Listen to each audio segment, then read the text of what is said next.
is going on, everybody? Welcome back to the channel. It's the King Koopa. Thank you for stopping by. Today we're going to be getting some rollers professionally taken of the Trailblazer SS. Super excited. It's always fun to take rollers. We just had some done of the little black truck, and now we're going to get some of the Trailblazer. So if you've never had rollers taken of your vehicle before, it's a pretty cool experience. So I hope you guys enjoy the video. We just got the Trailblazer wash and then we detailed it down. We're about to go meet up with a photographer right now.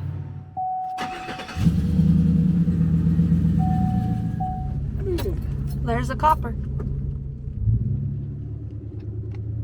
Standing outside his door with it open, he's probably taking a piss.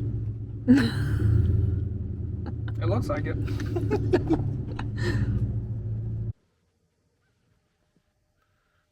What is up? What's going on, man? How are you doing? Good.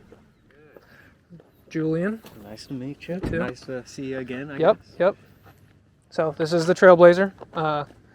I prefer if you take a little farther back shots because the paint is a little trashed. Hey, we'll make her look pretty. Nasty chop to it at all? No, nope. I gotta have one reliable vehicle. Okay, no, I get it. This is my daily driver, so. Oh, okay. Yeah.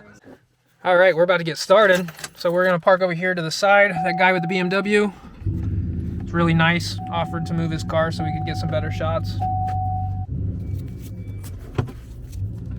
I just try to drive with the e-brake on. So he just got this wrap done like a month ago with his logo on the side. Show what you're rocking with. I am using the Sony A7R III with the DJI RS2 Pro and the Atomos 5 Ninja 5 monitor.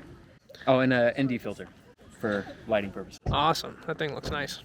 So right now I'm just basically adjusting the light, and you want it kind of just bright enough so the brightest parts in your video are peeking through. And that's what those zebra lines are for. It shows you basically what the brightest part of your image is. Gotcha. So, because it's always easier to darken down a video in editing than brighten one up. Right, makes sense. Now I'll just step back and let the master do some work.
See his face when I was like, "It's stock."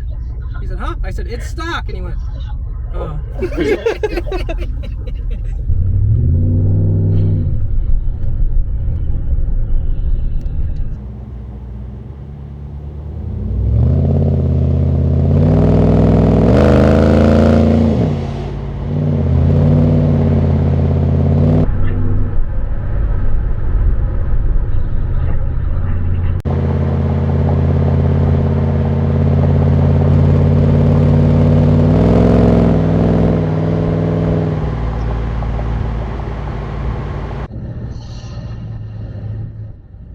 Stay over here or get behind you? You can come, you can stay over there and then just get a little bit closer.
Wait, where? We're not stopping here. Go straight. Just keep going straight. Play cool. Play cool. Don't be suspicious. Don't be suspicious. Almost like we knew what we were doing. All right, that was pretty good. If we redo them, we'll probably do them landscape. Just so we have them. For sure. I haven't been able to film in landscape in so long. Very good, man. I appreciate it. Oh. I appreciate you letting me film your vehicles. sure. It means a lot. Thank you. Well, have a good one. Thanks. Be careful driving. And that is a wrap for this video. Everything went really well, pretty smooth. We really didn't have too many issues. Everybody got home safe, and we had a really good time. So we got a lot of content to edit through. Julian did a lot of the editing for us already. So I pretty much just got a plug and play for this YouTube video, which worked out really well. We shot for about an hour and a half, and the sun went away, so that part did kind of suck. We wanted to film for just a little bit longer and do a sunset shoot like we did for the black truck. But it's what it is. If we do go out there and do another shoot, Julian said he'll do a landscape shoot for us. So those videos will basically be for YouTube only. He did shoot this in portrait, so it has the little black bars on the sides. I can only really zoom in so much on some of those clips just because a couple of them are super close. So if I were to zoom in, it would just blow them up like crazy. But I think everything turned out really well. I think the quality of the footage was pretty good. And I'm really happy with how it all turned out. So let me know in the comments below what you think, and I appreciate all your guys' support. So I hope you guys are having a great day, and I'll catch you in next week's video. Peace.